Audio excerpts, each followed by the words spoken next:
क्या होगा यदि आपके पास चीजों को छुए बिना नियंत्रित करने की शक्ति हो? क्या होगा यदि आप अपने दिमाग का इस्तेमाल चम्मच झुकाने से लेकर कार उठाने तक और यहाँ तक कि आपके सामने की गोलियां रोकने तक किसी भी चीज के लिए कर सकते हैं? हम सभी का दिमाग क्या कर सकता है, इसकी क्या सीमाएं होंगी और क्या सच में टेलीकाइनेसिस संभव है? आइए जानते हैं इसी वीडियो में।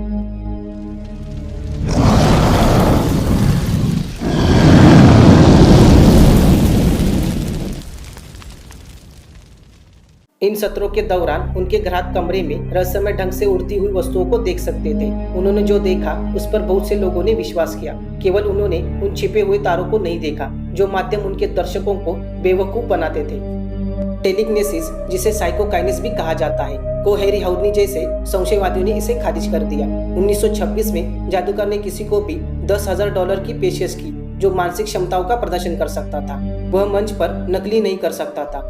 1970 के दशक में टेलीकिनेसिस ने अमेरिका और सोवियत सरकारों का ध्यान आकर्षित किया। उन्होंने दशकों तक परीक्षण चलाए, लेकिन केवल एक चीज वो साबित कर सके, वह है टेलीकिनेसिस। लेकिन यह टेलीकिनेसिस जनता के लिए एक मनोरंजन का विषय बन गया। कल्पना कीजिए, अगर आपके पास ऐसी शक्ति होती तो आप क्या कर सकते थे? आप इसका इस्तेमाल कैसे करेंगे? आइए इसके साथ शुरू करें। टेलीकिनेसिस असीमित नहीं होगा। इसे मांसपेशियों के अदृश्य सेट के रूप में सोचें। जितना अधिक आप अपनी टेलीकिनेटिक मांसपेशियों को प्रशिक्षित करेंगे, आप उतने ही मजबूत होंगे। हो सकता है आप अपने सोफे पर रिमोट कंट्रोल लाने का काम कर सके। हो सकता है आप रसोई में जाए बिना अपने लिए एक कप चाय बना सके, या आप केवल मनोरंजन के लिए छोटी छोटी चीजों को उत्तोलित कर सके। एक बार जब यह आप सब कर लेते हैं तो आप किसी भी बड़ी चीज के साथ अभ्यास करना शुरू कर सकते हैं, जैसे पार्किंग में कारों को इधर उधर करना। यह आपको बहुत जल्दी थका देगा और हो सकता है आपकी पहली कोशिश में ऐसा ना हो, क्योंकि किसी भी कसरत की तरह टेलीकिनेसिस का अभ्यास करना इतना आसान नहीं होगा।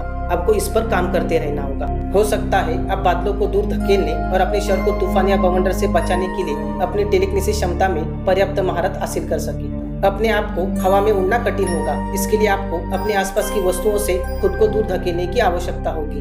अपनी टेलीकिनेसिस शक्तियों का उपयोग करना आसानी से नियंत्रण से बाहर हो सकता है और आपके आसपास के सभी लोगों के लिए खतरा हो सकता है। सबसे आसान तरकीबों को करने के लिए बहुत समय और इच्छा शक्ति की आवश्यकता होगी। हो सकता है कि यह एक अच्छी बात है कि वास्तविक दुनिया में वास्तव में ऐसा कुछ नहीं किया जा सकता। भौतिकी के नियम तय करते हैं, मस्तिष्क की तरंगे आपकी खोपड़ी की सीमा से आगे नहीं जा सकती। आप अपने दिमाग से धातु को मोड़ नहीं सकते, चीजों को उड़ने नहीं दे सकते और आप निश्चित रूप से अपने आप को ऊपर उठा नहीं सकते। लेकिन क्या होगा अगर आपको इस महाशक्ति का कम से कम एक छोटा सा हिस्सा देने का कोई तरीका हो? टेलीकिनेसिस करना वास्तविक हो सकता है, लेकिन इसमें आपके दिमाग में छोटे तारों को प्रत्यारोपित करना शामिल होगा।